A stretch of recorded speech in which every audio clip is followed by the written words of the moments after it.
You know, life and death, it is in the power of the tongue, and it is in the power of our behavior.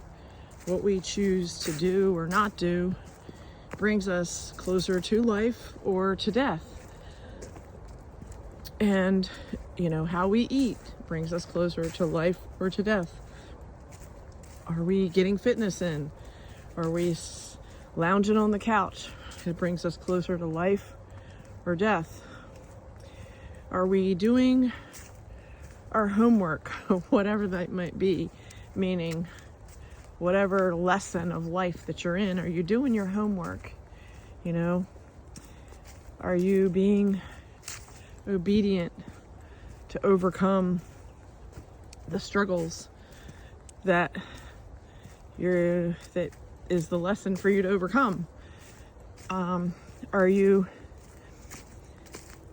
looking closely to the people in your life that have been put there for certain reasons, awarenesses,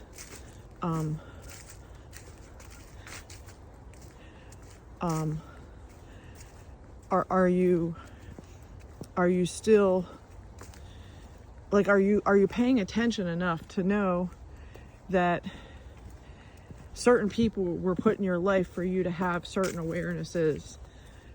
Certain people were put in your life so that you would, you know, exercise your boundaries. Certain people were put in your life as an obstacle that you have to climb over and, you know, say no to. Certain people were put in your life to bring wisdom of what's going on in the world, not just on a small scale, but on a vast global scale. So, are you paying attention? Are you paying attention to the death surrounding you? Are you paying attention to the life surrounding you? Can you discern between the both? Can you discern between what is life and what is death? I remember this tattoo that my fiance had on his hand, and if you looked at it one way, it said life, and if you looked at it on another way, it said death. But you couldn't see life and death in the same look, meaning you had to look at it from one perspective to see the word life, and you had to look at it from another perspective to see the word death. And such that is with our perceptions. You know, are we blinded to what death actually is? Are we blinded to what life is? Or can we really truly see? So that's the question. You know, someone can say, oh, it's fun and it's, you know, beautiful to have tattoos on your body. But the Bible says don't do it. So there's reasons why it says don't do it.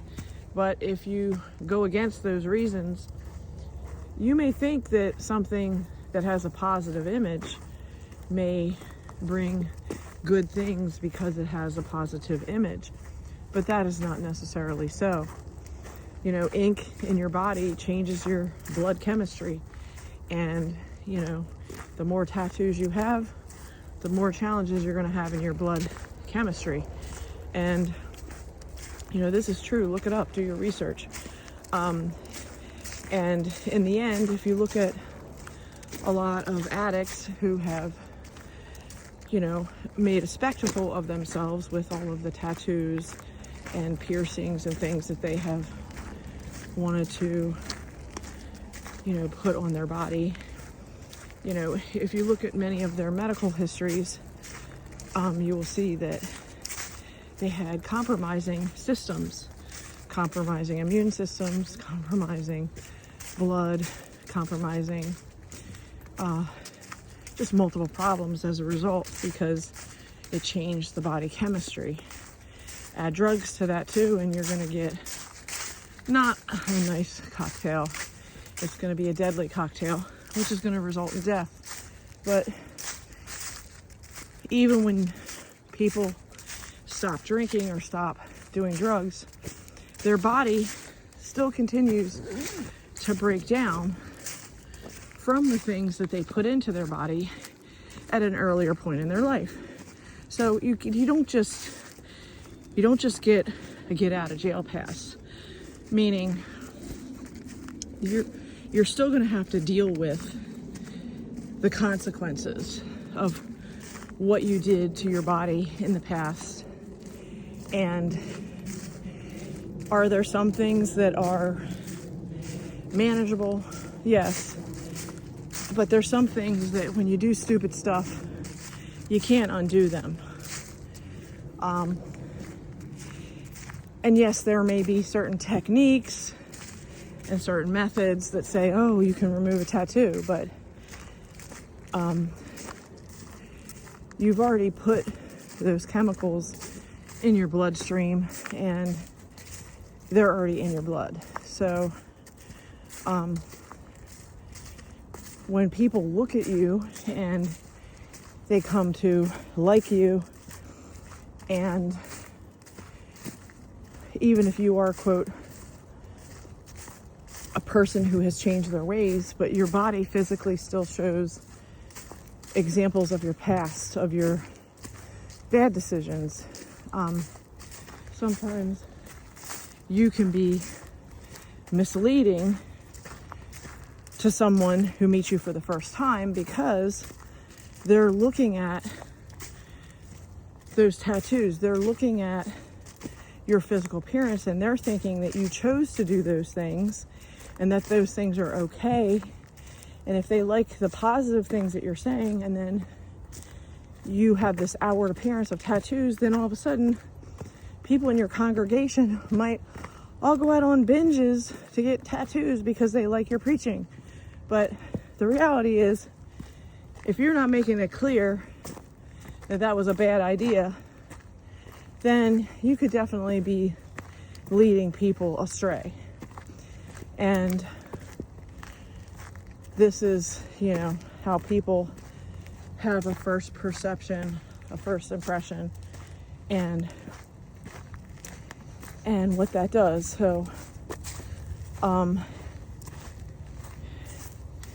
most impressionable younger minds are going to be impressed by the flash and the blitz and the bling, And unfortunately, unless you're explaining these things in great detail, including the health side effects of your bad decisions, then the next generation just copies and pastes the same thing that you did because they think you're cool. And that's where the problems remain.